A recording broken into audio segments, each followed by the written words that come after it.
குர்ஆன் ஷரீஃபில் அல்லாஹ் ஜல்ல ஷானஹு வ தஆலா எந்த இடத்திலும் நான் இந்த அமல் செய்கிறேன் எனவே நீங்களும் இந்த அமல் செய்யுங்க என்பதா அல்லாஹ் சொல்லல. தொழுகுங்க என்பதா அல்லாஹ் சொல்லிக்கிறான், நோன்பு வையுங்க என்பதா அல்லாஹ் சொல்லிக்கிறான், ஜகாத் கொடுங்க என்பதாக அல்லாஹ் சொல்லிக்கிறான், தான தர்மங்கள் செய்யுங்க என்பதாக அல்லாஹ் சொல்லிக்கிறான், நல்ல அமல்கள் நல்ல காரியங்கள் செய்யுங்க என்பதாக அல்லாஹ் சொல்லியிருக்கிறான். ஆனால் ஒரே ஒரு இடத்தில் மட்டும் அல்லாஹ் ஜல்ல ஷானஹு சொல்கிறான், நானும் இந்த அமல் செய்கிறேன், என்னுடைய மலக்குமார்களும் இந்த அமல் செய்கிறார்கள், எனவே முஃமின்களே நீங்களும் இந்த அமல் செய்யுங்க என்பதாக அல்லாஹ் சொல்கிறான். சுப்ஹானல்லாஹ். எந்த அமல் எது?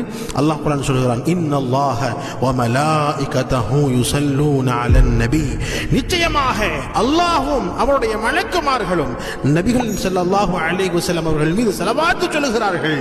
யா அய்யுஹல்லதீன ஆமனூ ஸல்லு அலைஹி வஸல்லிமு தஸ்லீமா, ஆகவே விசுவாசிகளே நீங்களும் அவர் மீது ஸலவாத் சொல்லுங்கள், சலாமும் கூறுங்கள் என்பதாக அல்லாஹ் ஜல்ல ஷானஹு வ தஆலா இந்த உம்மத்தை பார்த்து சொல்லுகிறான். நானும் செய்கிறேன், என்னுடைய மலக்குமார்களும் செய்கிறார்கள், எனவே நீங்களும் ரசூல் ஸல்லல்லாஹு அலைஹி வஸல்லம் அவர்கள் மீது இந்த ஸலவாத்துகளை அதிகமாக சொல்லுங்க என்பதாக அல்லாஹ் ஜல்ல ஷானஹு வ தஆலா நபிகள் நாயகம் ஸல்லல்லாஹு அலைஹி வஸல்லம் மீது சொல்லி காட்டுகிறார்.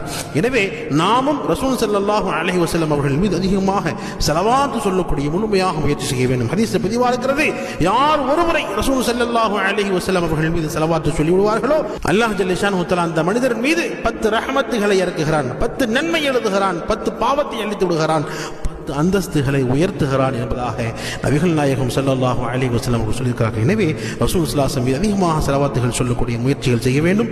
அல்லாஹும்ம ஸல்லி அலா முஹம்மதின் வ அலா ஆலி முஹம்மத் கமா ஸல்லைத அலா இப்ராஹீம் வ அலா ஆலி இப்ராஹீம் இன்னக ஹமீதும் மஜீத். அல்லாஹும்ம பாரிக் அலா முஹம்மத் வ அலா ஆலி முஹம்மத் கமா பாரக்த அலா இப்ராஹீம் வ அலா ஆலி இப்ராஹீம் இன்னக ஹமீதும் மஜீத்.